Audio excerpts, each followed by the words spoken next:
Patrick Barbier, bonjour. Bonjour. Vous publiez un nouveau livre qui a pour titre Voyage dans la Rome baroque, que je montre maintenant, le Vatican, les princes et les fêtes musicales. C'est véritablement un livre délicieux, un livre formidable. Alors vous aviez publié auparavant des livres dont on avait beaucoup parlé, comme l'histoire des castrats, comme Farinelli, le castrat des Lumières aussi.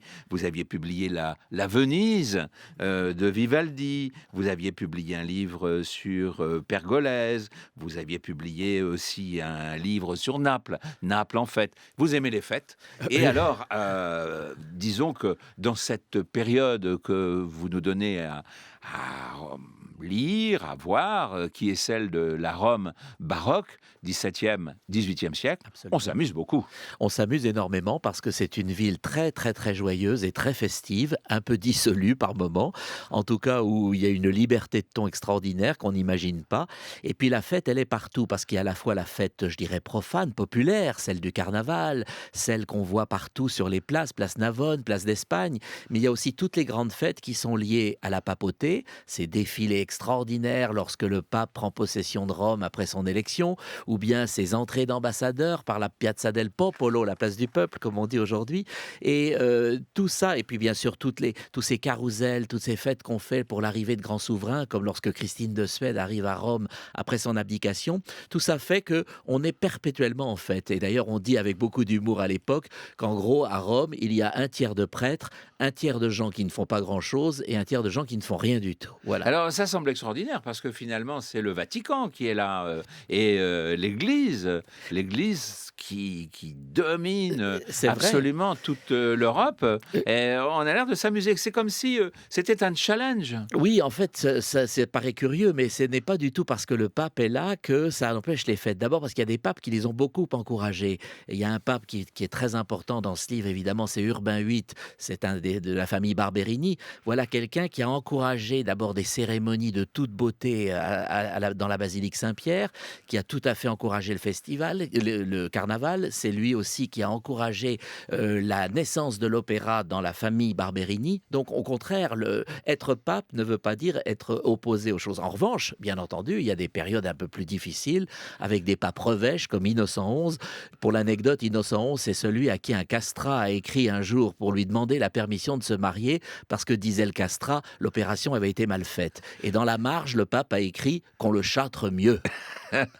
Alors, il y a beaucoup d'anecdotes dans votre livre et on voit bien que, par exemple, les carnavals occupent une place très importante, la fête. Oui, la fête, parce que moi je voulais surtout donner une impression, raconter la vie quotidienne de Rome au XVIIe et XVIIIe siècle. Donc la vie quotidienne passe aussi bien par les grands personnages que par la rue, que par le petit peuple, et notamment par ce fameux carnaval qu'on vient voir de partout, qui n'est pas très long, qui dure une semaine, mais qui est extraordinairement joyeux, avec des courses de chevaux tout à fait étonnantes. La grande avenue de Rome aujourd'hui, qui est toute en longueur, qui s'appelle le Corso, porte ce nom parce qu'on y faisait des courses de chevaux et des courses de buffles et de bufflonnes. Mais les courses de chevaux, ce qui était amusant, c'est qu'il n'y avait pas de cavaliers. C'était des chevaux tout seuls, à nu.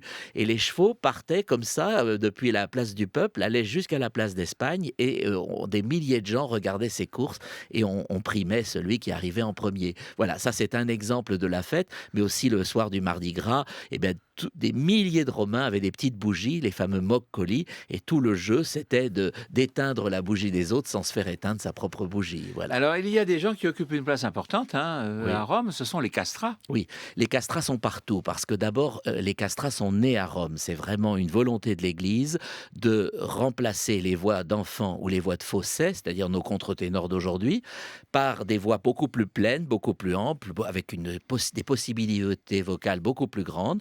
Et donc, à la fin du XVIe, les castrats prennent place à la Sixtine, à Saint-Pierre de Rome, et vont occuper le devant de tout ce qui concerne la musique sacrée. Mais il n'y avait pas de voix, il y avait pas de femmes. Mais alors, les femmes n'ont absolument pas le droit de chanter à l'église. Alors là, les choses sont très claires.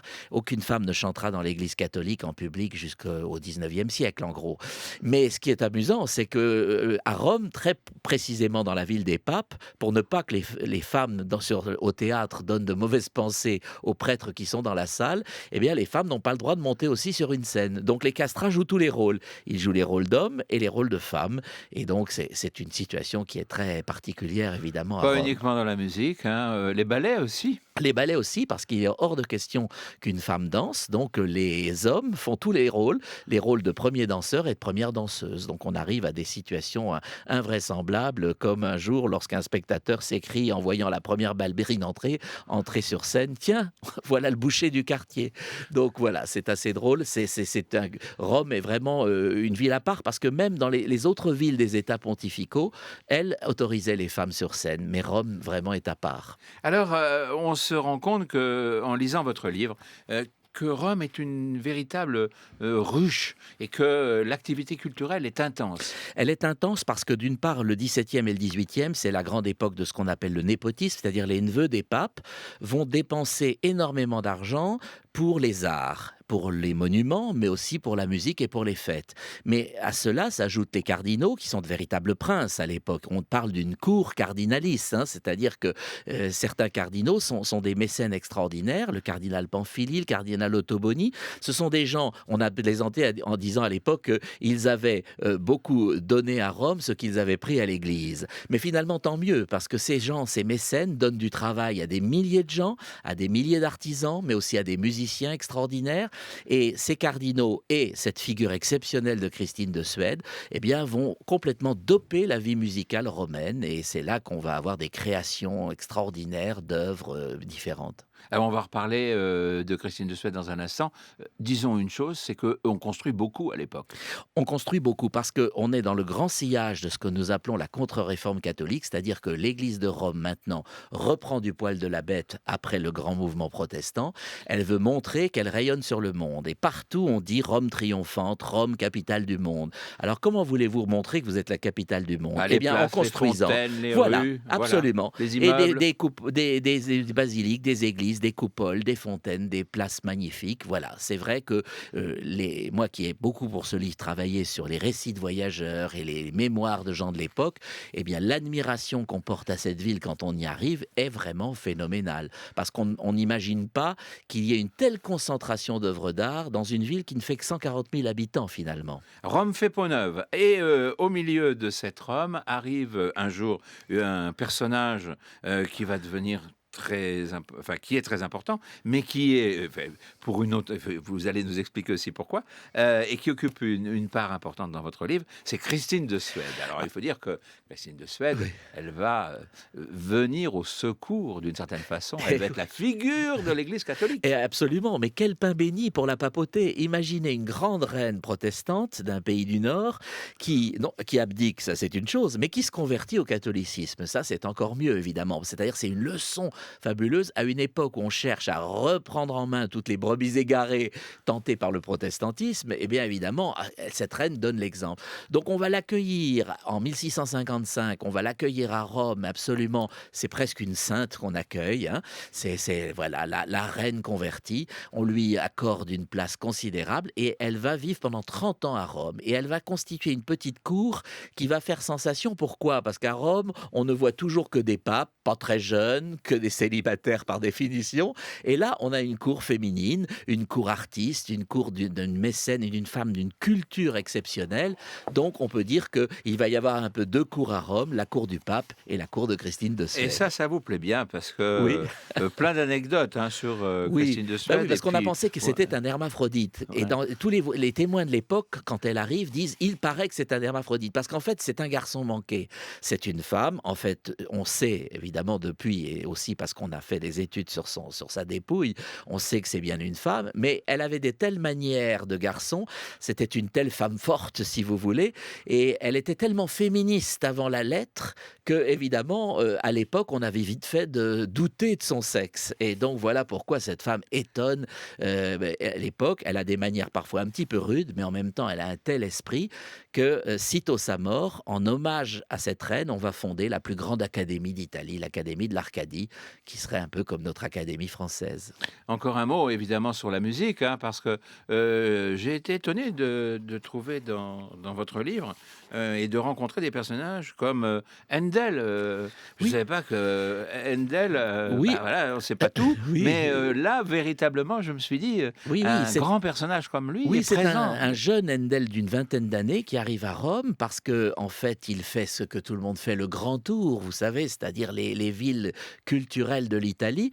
Mais ce Handel de 20-22 ans va vraiment puiser à Rome tout ce qu'on peut imaginer et qui va lui servir après pour tout le restant de sa vie. C'est-à-dire qu'il va se former à l'opéra italien, à la cantate, à l'oratorio, et il va écrire ses premières œuvres les plus belles à Rome, protégées par des cardinaux, protégés par des princes, comme par exemple le Dixit Dominus ou bien son oratorio de la résurrection. Mais vraiment, on va le chouchouter alors qu'il est protestant, ce qui montre aussi une belle ouverture d'esprit. Ça n'est pas parce qu'il est protestant qu'on ne va pas lui donner une place première.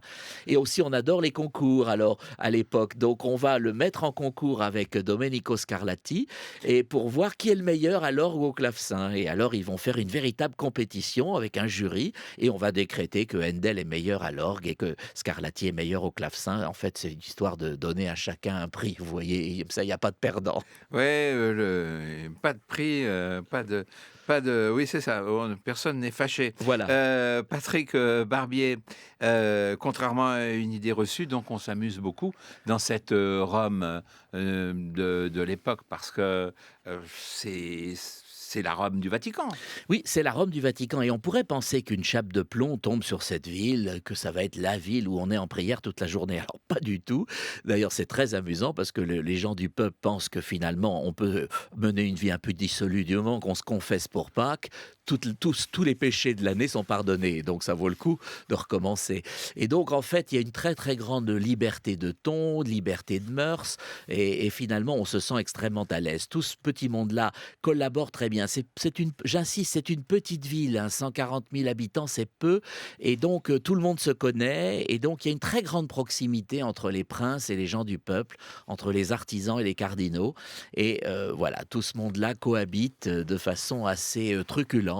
C'est pour ça que mon livre, plus que la musique, c'est une véritable vie quotidienne pour essayer de sentir ce qu'est le pouls de cette ville à l'époque. Un dernier mot, parce que vous avez, je le disais tout à l'heure, consacré un livre à Venise, un Oui. livre à Naples, et puis maintenant à Rome, donc une trilogie. Et vous écrivez vous-même la chose suivante, c'est que à propos donc de ces trois livres et à propos donc de ces trois études, encore une fois très agréables à lire, hein, que finalement tout opposait ces trois villes, leur mode de vie et de gouvernement, mais aussi leur langue, leur situation géographique, leurs coutumes, leur structure musicale. Leur langue? Oui, parce que très très peu de gens parlent ce qu'on appellerait aujourd'hui l'italien littéraire. C'est 5% de la population. On ne parle que des dialectes. Un Romain ne comprend pas un Vénitien et un Vénitien ne comprend pas un Napolitain. Ce sont des pays différents, on passe des frontières, on a des gouvernements différents, des passeports différents, des langues différentes. Il faut absolument pas penser ça comme un pays unifié comme on le voit aujourd'hui. Alors, vous êtes promené dans le passé de ces trois villes, Venise, Naples, Rome. Oui. Laquelle choisissez-vous? Ah, alors là, ne me demandez pas ça. Je les aime trop toutes les trois. Et justement, leurs différences font qu'on ne peut pas choisir. Ce sont vraiment trois mondes absolument passionnants.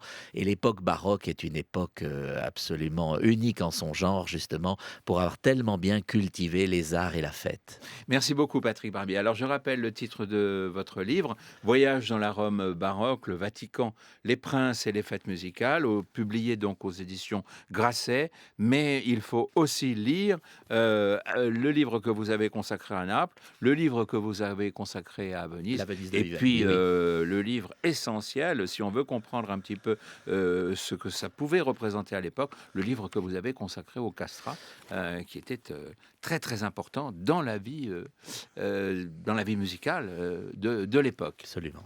Merci beaucoup, Patrick Merci à vous, Barbier. merci. Merci infiniment.